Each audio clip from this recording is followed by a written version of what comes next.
Hey, good morning, or should I say good afternoon, maybe good evening, wherever you are in the world. We are here, that final month of the year. Woohoo! My favourite time of the year. It's nearly Christmas. So, yes, Coffee Talks, we're here again. Wonderful, wonderful youth. Well, they'll tell you where they are, and our lovely Heartfulness editor. And again, we will ask Emma to introduce herself. So, Alka Patel, based here in a very cold place, it's so cold, here in London, Heartfulness trainer and a teacher. May I pass that on? Yeah, I'm Emma Ivaturi, and I am a Heartfulness trainer as well. I'm based in the East Coast of the United States, near Princeton, New Jersey, and I have done editorial for the Heartfulness Magazine, but I have a young daughter who just turned 1 a couple weeks ago, so I've been slowing down in terms of those projects, but definitely enjoying throwing my hat in the ring whenever I can. Hi, my name is Prabhjot. I'm currently living in Wellington, New Zealand. I'm a preschool teacher, and I've been practicing heartfulness for 1 year now. So yeah. It's great. Hi, my name is Rugved. I'm based in Auckland, New Zealand. I currently work in finance, and I've been in Heartfulness for almost 3 years now. Super. So, guys, I know you've chosen a fantastic article from December's magazine, the Heartfulness Magazine. Shall we have the slides up, please? Yes, yeah. Give me a second. I will just do that.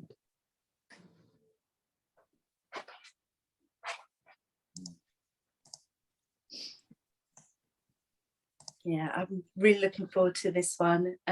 Great choice. And it's an article about the interview, the road less travelled. Could just have the next slide. And it's talks about a lady called Rashmi, and she's a fiction writer. And when we look at the article, it's really close to some of our hearts. It's helps us to make decisions as we go along. Now, the road less travelled. Guys, tell us more, because some of the quotes here, stay hungry, stay foolish, is still part of her mantra today. Let's have a look at some of the quotes. Let's have the next slide. Yeah. So here we go. Stay hungry. Who chose this one? Who resonated with this one? That was me, Alka. Yeah, it's kind of an interesting one, because the reason I picked it was more because it's her journey, and she kind of said in the interview that in order for her to stay ambitious and go out looking for things, this kind of resonated with her, because it means that you're always aiming for the next goal and making sure that that you're living life and setting goals for yourself and moving forward. And yeah, that's kind of interesting, because you always want to look out for the next thing.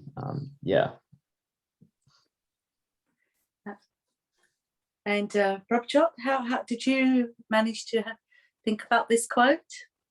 Yeah, I think, it is, as Rup would say, it is pretty true. Like, if you're moving forward and if you have that sort of drive of staying hungry, and it just keeps you going, and you can have little goals in your life, and you can always learn new things as you go along, and you don't even know that you had that talent in you. So if you stay foolish or stay hungry and you're not worrying too much over what the results are going to be, I think you're on the right path in that sense. Yeah, but come on, you guys both did mention the stay foolish. Is that not, I don't know, what is that? Stay foolish. I think it's sort of like a childlike thing where you want to aim for things that people think are foolish, because otherwise you'll never, I guess really great people aim for things which you and I would be like, oh, that's crazy, that's ridiculous. But unless people are going out for that, you'll never achieve that sort of your dreams or self-actualization or anything like that. So I guess that's why it's sort of the stay foolish, not to go out and do foolish things, but yeah, that kind of childlike play. the playfulness, the curiosity. I think I always realize when I think I know more than I do, I usually get humbled by the universe. So just having that sense of humility in a lighthearted way and not being a know-it-all. Yeah, I mean, we look at the article, she talks about, because I'm not sure about you guys, when I was growing up, oh, we should do this, we should do that, parents' advice of what to study, what kind of job. And I think her point of view is that she was told to do all these, take these paths that parents wanted us to do, but in her heart, she was talking about always being a writer. But anyway, we'll look at that more in detail. There's another quote. Could you put the slide? Oh, yeah. Who was that? You, Prabhjot? Yes, I was, Alka. So I'll read that for you. So it's two roads diverged in the wood, and I took the one less traveled by, and that has made all the difference. And when I read this quote, it's really resonated with my life, because as you know, I'm a preschool teacher, but I started to study architecture 2 years ago. I do love teaching, but I just wanted to do something completely new. And it has been a really busy, exciting journey since then. So it has made a really positive difference. So that was the reason why I chose this quote. But then at any point, did you not worry? Actually, so the first year when I started studying, it was a bit of a worry starting in, but also it was sort of overpowered with the excitement that I'm doing something new and I don't know what's going to happen, because I didn't even research much into architecture. I just thought, oh, this seems really interesting and I want to get into it. So that was my thought behind it. And yeah. Yeah. And then what about you, Prabhjot? Did you have these kind of moments? I think I do. Like, I apologize, Rugved. Sorry. Oh, yeah. It's a good quote too. I haven't really, I don't know, I haven't felt that yet. My current path, I've sort of studied accounting and work in finance. So I haven't really like had a career change, but I've been reading, and like, I think most people our age, I think it's been said that we'll be changing our careers like at least 7 to 8 times probably over the course of working life. So I think the world's changing so quickly that we'll all end up doing things that we never thought we would. Those I think, and she also said in the article that those days of staying whatever like 30 years in a job and getting a watch or whatever for staying for your service, like those are long gone. Like I don't see that ever happening again. And what about you, Emma? Anything crazy? Well, I kind of did an inversion. Like I started off being a theater major and being an actor, and I thought that's what I wanted to do. And then I realized after about a decade of kind of having my hand at that it wasn't really my calling, that I had been pursuing that as an idea and kind of thought that I wanted to do that, but really in the heart of it, it was I wanted to be seen doing it more than I really wanted to do it for myself. So I feel like having the meditation practice helped me really tune into what I wanted for myself. And I left Los Angeles and decided to just kind of pull back. And actually, Prabhjot, I was a school teacher for a year before I met my husband, and now I'm a stay-at-home mom. And I'm really enjoying that. I think, like you're saying, we change our careers so often, being, the last couple generations. And I've done a number of different kind of odd jobs, and I'm really happy being at home with the kids while they're young and doing some side projects like the magazine and helping people learn to meditate in various capacities. So it's about really just, even if the road seems more of like we had this kind of idea growing up that we wanted to do something big and make a big difference and be seen doing it. And for me, I'm just realizing that kind of mentality is actually the road more traveled by, and the road less traveled by is just being true to what's relevant and aligned in the moment. Absolutely. And I have said to the young ones here that we will speak more about the practice of heartfulness as we take the slides down and this whole following your heart. But sometimes I think it's easier said than done. I keep using this, and I'll share my story later on. But shall we just have the next quote? So, do you want to spend the rest of your life selling sugared water, or do you want the chance to change the world? Now, I know you youngsters picked this, but I really did resonate with this because there's two things going on here. The sugared water, you know, it's so clear, especially in this part of the world, that you know, we study, we do our learning, we go to get jobs. It's all that material world, making money and being something powerful. You know, this mindset is so, it's just obvious, and there's not enough of follow your heart, and it doesn't have to be about money, it doesn't have to be about power. I do think though change is happening. I see it in the young ones I teach. So do you want that chance to change the world? I think she talks about in the article is she, like you said earlier, Rugved, she was working, wasn't she, in a job that was very, well, was it stale? I don't know, something that she just, it was churning. And then she left to become a writer. Am I right, Rugved? Yeah, she was studying at a management institute. I think it was an MBA. And yeah, exactly what you said. She left that because she said she did that to please her parents, and then she left that to become a writer. And yeah. Do you feel you've pleased your parents, or is it something you followed? Well, it's interesting. My dad was an engineer. I think if you had have asked him, he would have probably preferred if I was to go. My parents would have probably preferred if I was to go down the science route. But I've always kind of been interested in business, but they never sort of instructed me or told me what to study. Fortunate enough to be here in New Zealand, and yeah, where it's not all about what you're studying and where you work and stuff, and there are other things to that should be part of your life, and we're kind of taught that here too. So yeah, I never felt pressured in that way. Yeah, but in saying that, you still kind of that childlike thing where you still kind of want to go out and leave, you know, and make some kind of small change in the world, even if it's just like to do with your family, your local community, if it's through meditation. Yeah, it's you do kind of want to be part of something that's other than yourself, really. I think that's what this quote is. Yeah, I know, absolutely. And Prabhjot, do you feel you're making a change or a chance to make a change to the world? I think I agree with this. And also like the way it's written by a person who wants to change the world, like on a bigger scale. But as Rugved and Alka, you guys have interpreted it in a small scale.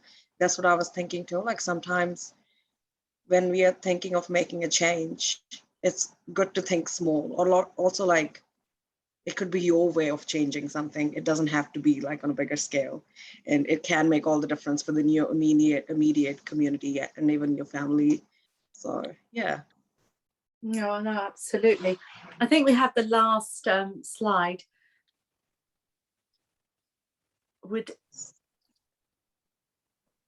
I lost it. Oh, should be back. There you go. Yeah, so should we invite Emma?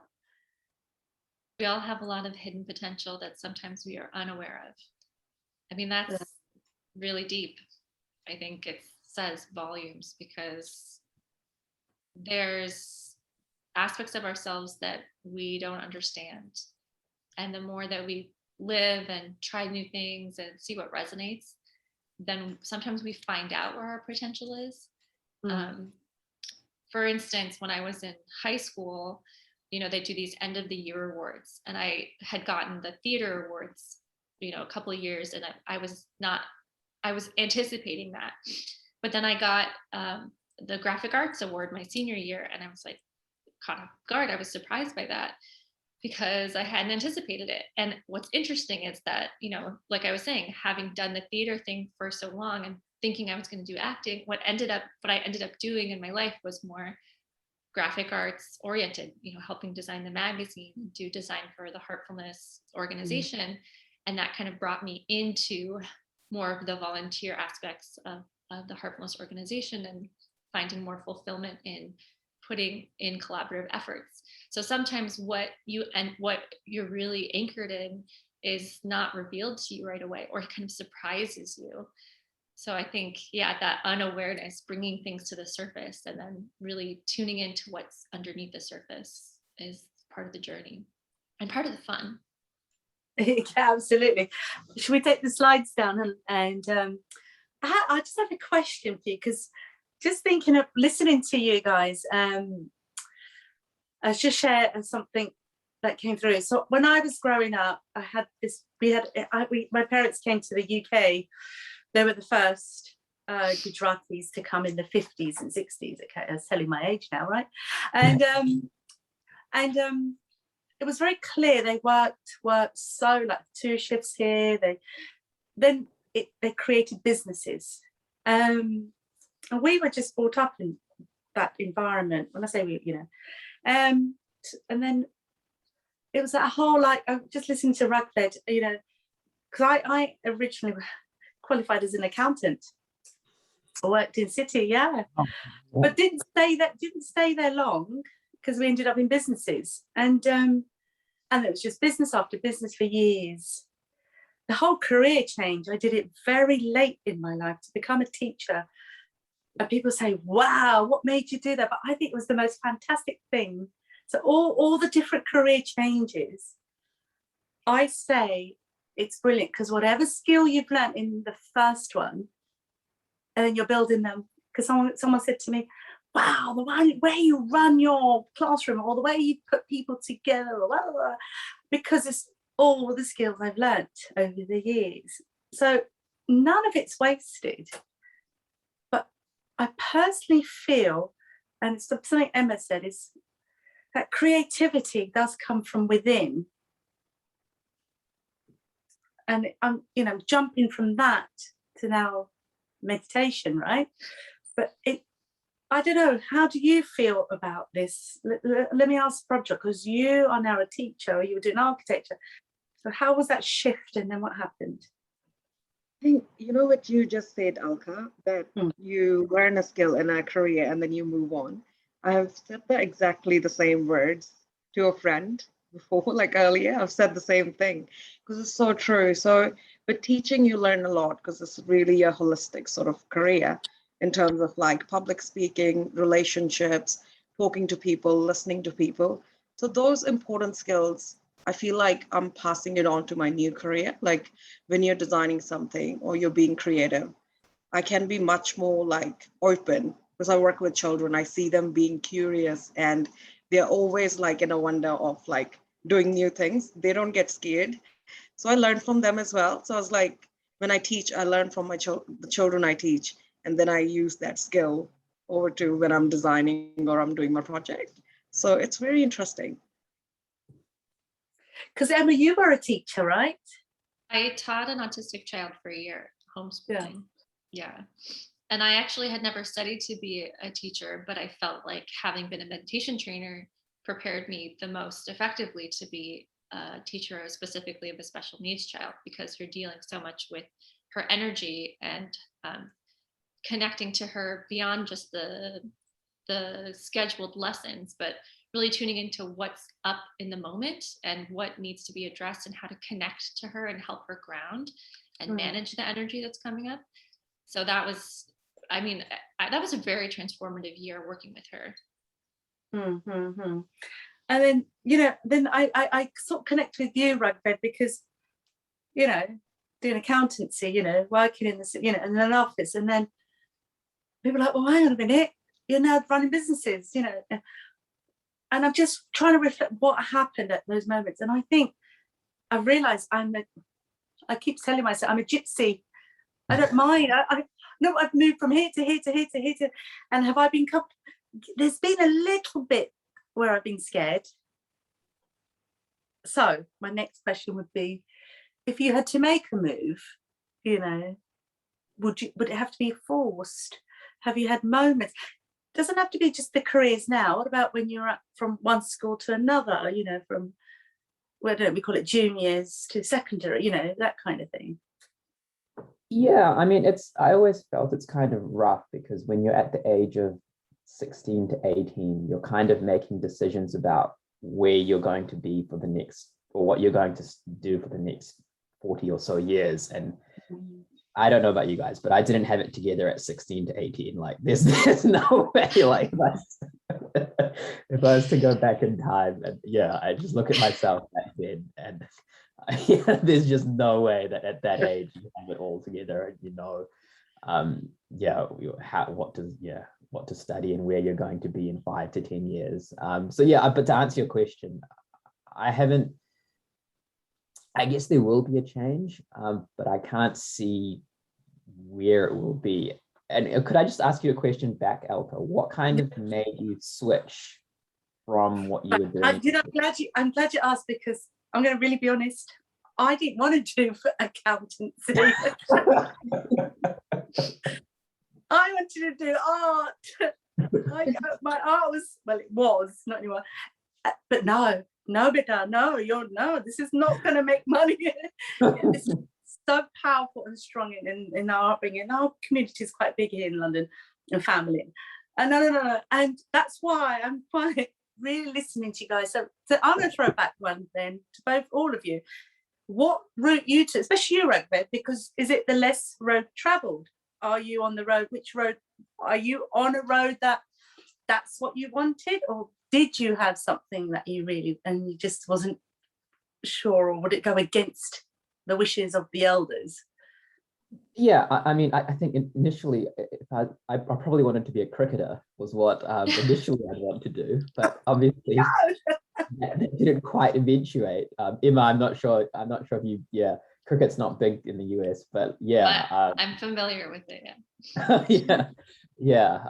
So that was what probably I wanted to do, but obviously things didn't work out. I wasn't quite as good as what I thought I was. So. So your backup plan was finance. Yeah, I mean, I've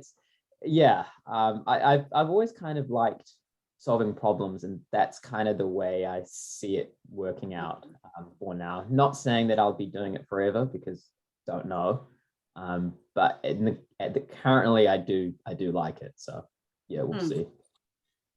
And I know, Prabhjot, you mentioned the architecture, and you're teaching now, and you're probably going to let it brew for a few years.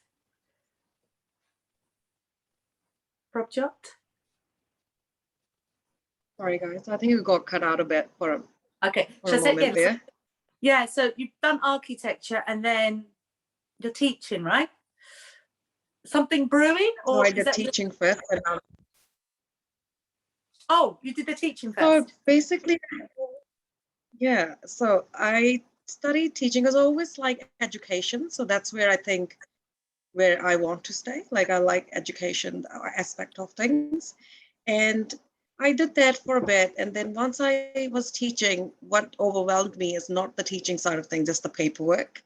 I really could not do paperwork. I'm not sure how you guys are in England, but I find paperwork is quite a big aspect of teaching, which you don't realize when you're studying. Like it's sort of like a surprise to you when you start.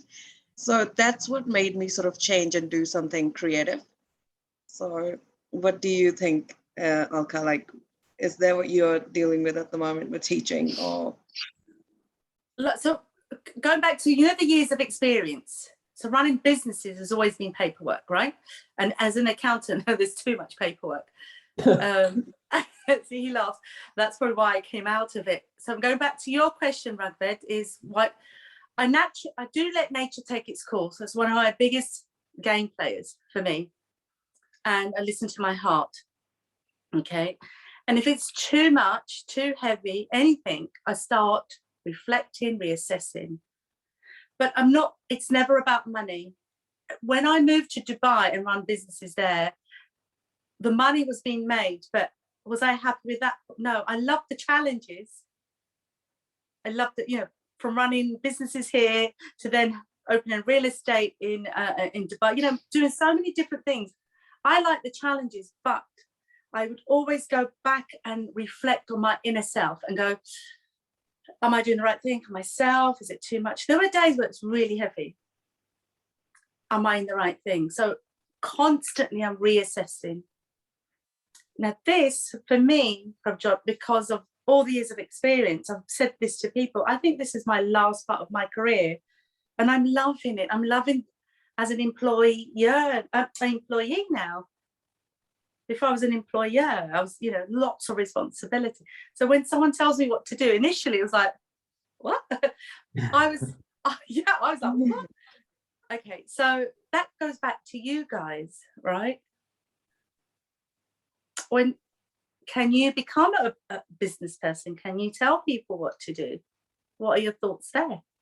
Let me speak to Emma, because I know, Emma, you've had career changes here, there. Yeah, go. What was the most difficult one? They've all been pretty low key. I mean, you know, I worked in an office right out of the gates in college, just kind of fell into a job, and that was a little bit like cubicle soul sucking experience. So that was difficult because of, like I was saying, there's this ideal, especially doing a creative major, that this idea of like, I was better than this. And so there was a lot of resentment. And so I think I created the difficulty because of this projection that I had on it. But I was also one of the more emotionally, I was able to work with people. So they put me with one of the more challenging superiors. So that was difficult. And then I worked in a yoga product company. And it's interesting, the quote about sugar water, because the idea with that company was that, you know, we are grounded in the principles of Patanjali, and that we were talking about these at board meetings and stuff. But at the end of the day, you're still selling products. It's still sales. So the ethos of the company was really grounded, but then the brass tacks was still corporation. And navigating some of the relationships and the triangulation that would happen from some of my superiors and things like that.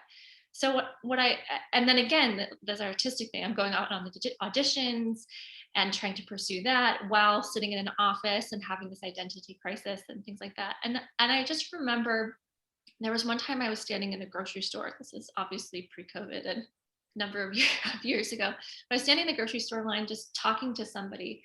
And I had this realization that my job, irrespective of what my input output day job was, my job is my inner work and my relationships. And so I'm talking to this person and we're just having a nice interaction and we're uplifting humanity because we're just being pleasant with each other.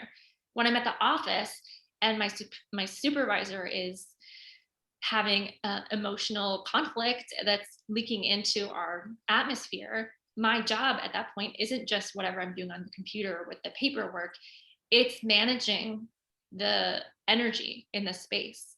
And like I was saying, working with a young autistic girl, it's managing the energy.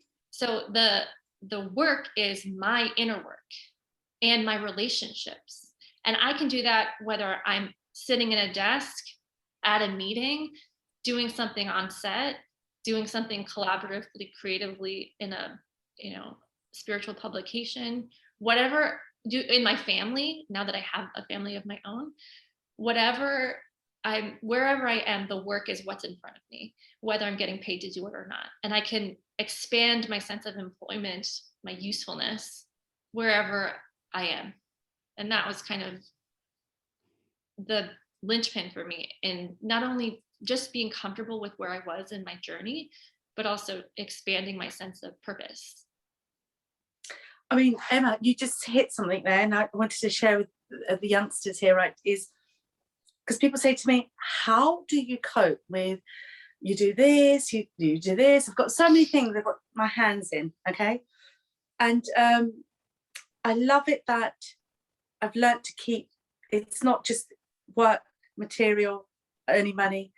On this hand, it's like the heartfulness work, not just the trainer or offering the meditation, but there's other work that we do to help the heartfulness. So I help with the annual reports, for example, like Emma helps with the magazine.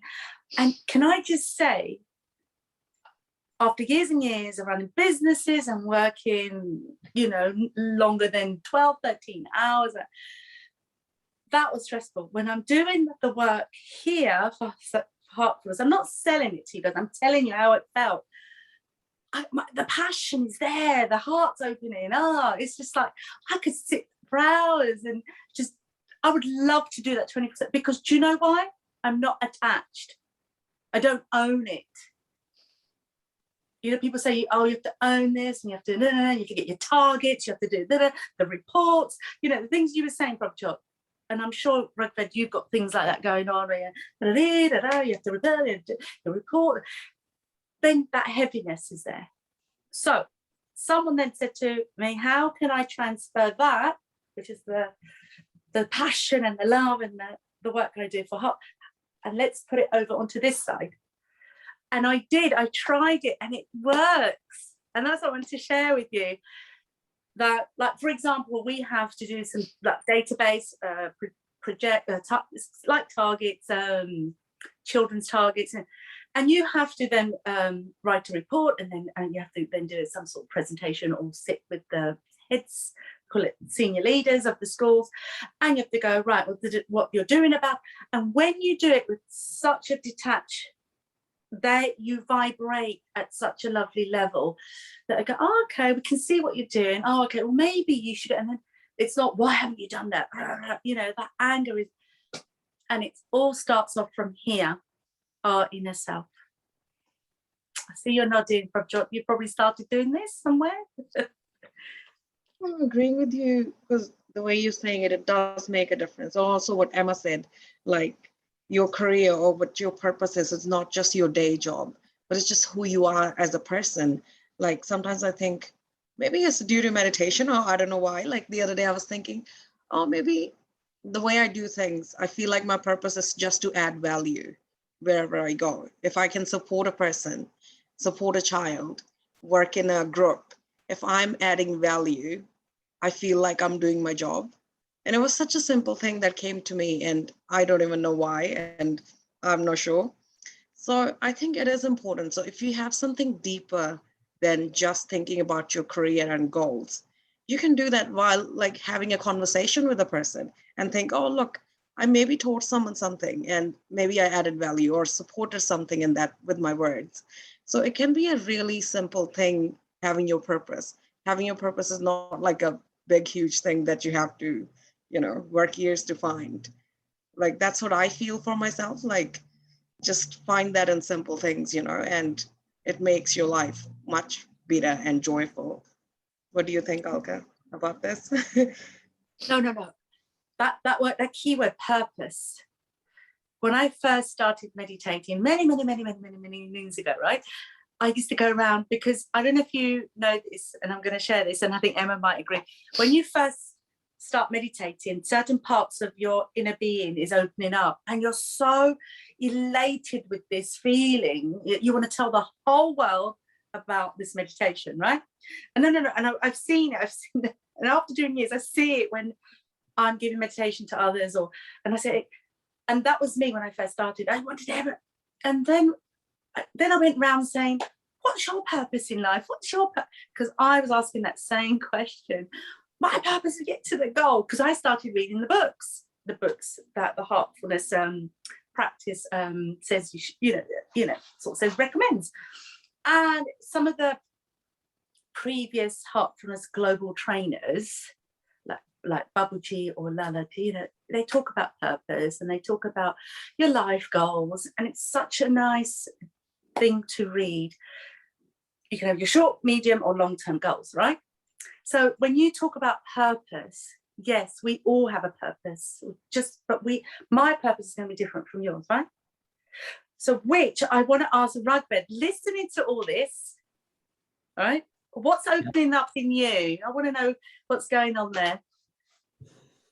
In terms, it's interesting. I actually connected with something Emma just said, in terms of, and what Prabhjot just said earlier, I guess you may have other jobs, which is not necessarily where your what your career is. Like I think Emma was saying earlier, that being part of a community and raising a family and stuff like that, because my mum initially, she left her job, I think it was maybe 3 years ago, and she's a trainer as well, and people always ask her, because she's relatively young to sort of retire, and people sort of ask her, oh, so what do you do with your time, where how do you manage to do 8 hours worth of, what are you doing during the day? And then her answer is always, well, meditate. And I had various people coming over for sessions when we were allowed before COVID.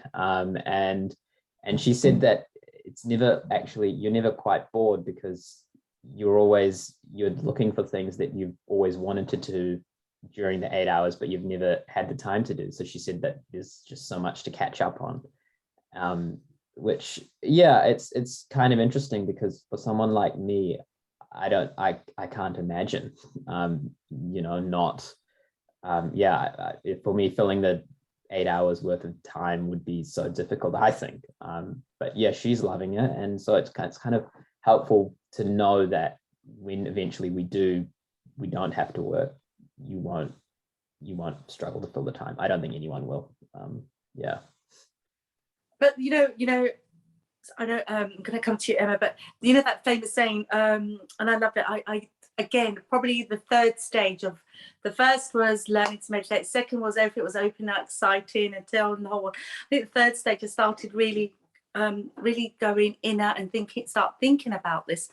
And I love my quotes. So work like you play, and play like you work. Yeah. I love it. Emma's really squelching it, but come on, Emma, bring it on, because that to me was what really got me. Go on. I love that quote, and I was just working with it a couple of weeks ago, because I have a 4.5-year-old and a 1-year-old, and so I'm kind of in this role, being at home a lot with the kids, because I've chosen to homeschool for the moment, and sometimes I get really hung up on, I'm not doing enough, I can't keep the house clean. I get kind of frustrated in my own mind. And then I see my 4.5-year-old playing, and he's just so content. And so we live in a meditation center here. So he sees a lot of people coming and fixing the roof, or the lawnmower guy, or the UPS guy dropping off a package. And the way he plays is he plays pretending to be these workers. So he's really playing as if he's working. Yeah. And I looked at him and I was thinking, just the joy and exuberance and dedication and kind of seriousness he had to that kind of play. And I tried to invert it with that quote. Okay, can I work as if I'm playing too? Because he's playing as if he's working. Like, for him, the jobs that people think are drudgery potentially are so joyful and exuberant to him. So how can I infuse my work when I'm working in parallel? I'm washing the dishes and he's delivering a package or mowing the lawn with a vacuum or whatever. How can we share in that exuberance instead of have this idea of the work that I'm doing is somehow not valuable because, I think there's a post-feminist, anyway, I'm not going to go down that road too far, but this kind of post-feminist idea that being at home is kind of drudgery. And trying to reverse that idea and infuse it with the joy and just be present in his joy. So yeah, I've been working with that concept a lot. Absolutely. So I'm going to come back to that. Work like you play. Can you see that in your work? I'm going to go back to Rugved. I don't know why. I think because I've done that role, finance and accounting, and you look at how can you play with that? That's what I want to know. Yeah, I mean, I guess you're right. It's not a thing where you're playing as such. But having said that, so I've recently, next year, I've resigned from my current job. I'm taking up a new job, still in finance, but just a different sort of role. And the reason I was kind of drawn to that was because I'd be dealing with several different people and helping them, like what you said, run their own businesses, sort of giving them advice. So it's completely different, something I haven't done before. And I think that's kind of more exciting and more playful than being in-house and just doing the books for a big, giant multinational. I sort of think that helping small local people, but local businesses,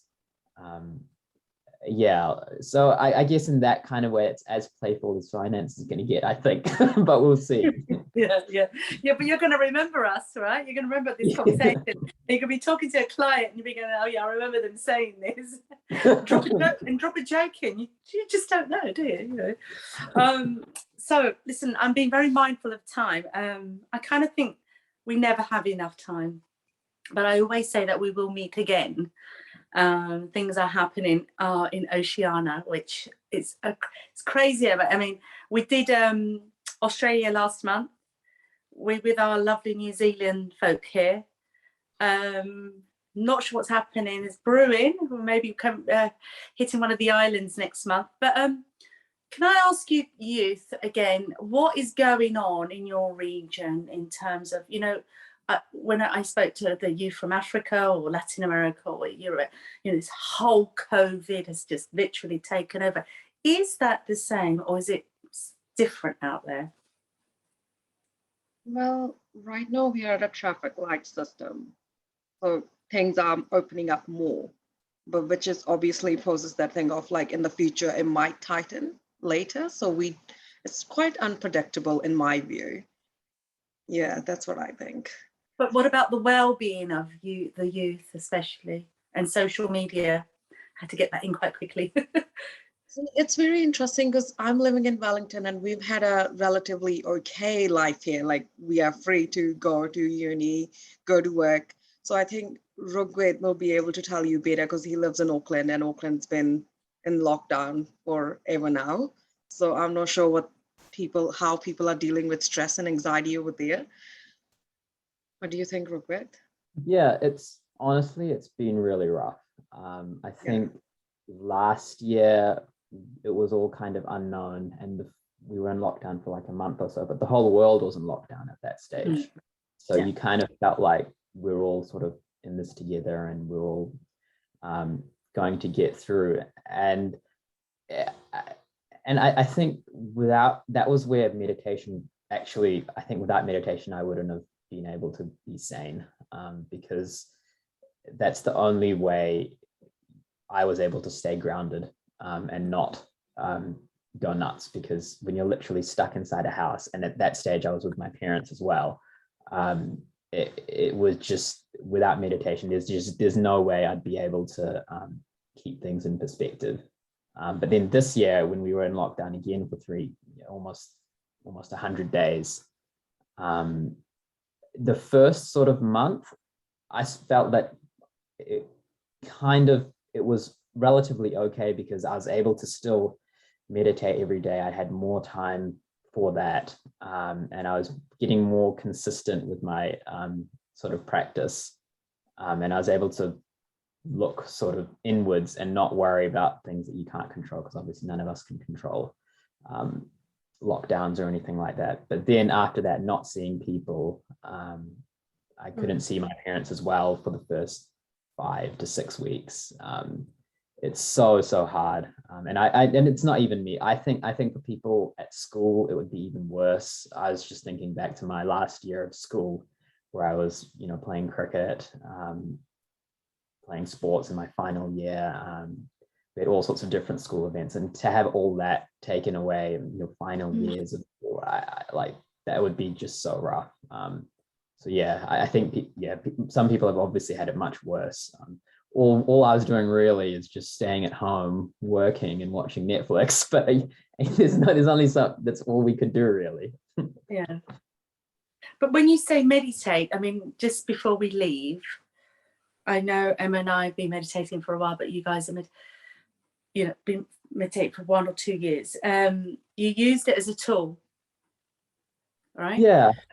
And just tell our audience, the people out there, easier said than done. Oh, meditate, but maybe we could start with just a few steps. Yeah, Well, I think in that time, cleaning was what helped the most. Before that, I wasn't regular with cleaning at all. I would meditate here and there, but yeah, I think cleaning sort of relieves you sort of forget about the stresses and the strains of the whole day, and then you go to bed just with a blank slate. Yeah, that kind of helped, and that was, I think, the most important thing. And I didn't really realize how important cleaning was until meditation, I think, until lockdown, because it enabled me to sort of put the day behind and go on and go to bed. Yeah. absolutely. And Prabhjot, what about you? I think so, definitely. Meditation really helps, especially in general, like right now we don't know, we're living in such an unpredictable sort of world. So meditation helps you sort of ground yourself. Like there's only so much you can control. And if you let go and move, like go with your day as it comes to you, I think this is the main learning I get out of meditation and cleaning as well. Actually, I find cleaning is much more powerful. Like it helps you sort of takes your stress away, and then you can just move on and be free to do like different things and not worry about stuff that's going on. So yeah, I do think meditation does help in these times. And if people think, oh, they are going through this stressful situation, and giving it a go would be a good idea, like just trying something new. Definitely. Yeah. And Emma, so anything Yeah. you'd like to share before we go? Yeah. I resonate with what both of you guys were saying. I don't know how I would have gotten through the last, 2020 without this practice. And specifically for me, meditating with a trainer was so helpful, because whenever I would feel overwhelmed or doubtful, that I knew I had this anchor conceptually, but then I would take a sitting with a trainer and just recenter and reground and re-anchor and feel so much clearer, and just remember, oh yeah, this is available to me, and all I have to do is connect. And thank God for the technology that we have to be able to do that remotely. It was really transformative. And then, like you were saying, Rugved, just this idea of trust in the greater scheme of things. I think having meditated for so long, that there's things that you're both saying that are out of our control. And I think having been grounded in this practice for a decade now, there's this sense of trusting in the greater scheme of things, and releasing and surrendering to whatever is happening outside of my control, or just that's going on, knowing that there's a greater hand in the flow of that. Absolutely. I don't want to go too much into detail, but heartfulness, we are very fortunate, like you said, Emma, online, and the Hearts app. But also, can I say that the Heartfulness Magazine is what we've been basing our coffee talks on. The Heartfulness Magazine, it comes out every month. It's online, it's free. The articles are amazing. Our global trainer, Daji Kamlesh Patel, he writes some beautiful articles, and not just on the practice as well, so you can pick up from that, but also YouTube, lots of different videos on the cleaning practice. So thank you again for your wonderful time. I know it's early morning on a Tuesday for you guys, and then it's evening for me, and then it's the afternoon for you, Emma. So can I just say thank you for your time? Thank you, Alka. Thanks, guys. Nice to connect with you all. And thank you for coming, Emma, because I know you're busy with your young ones. So it's been such a pleasure to have you.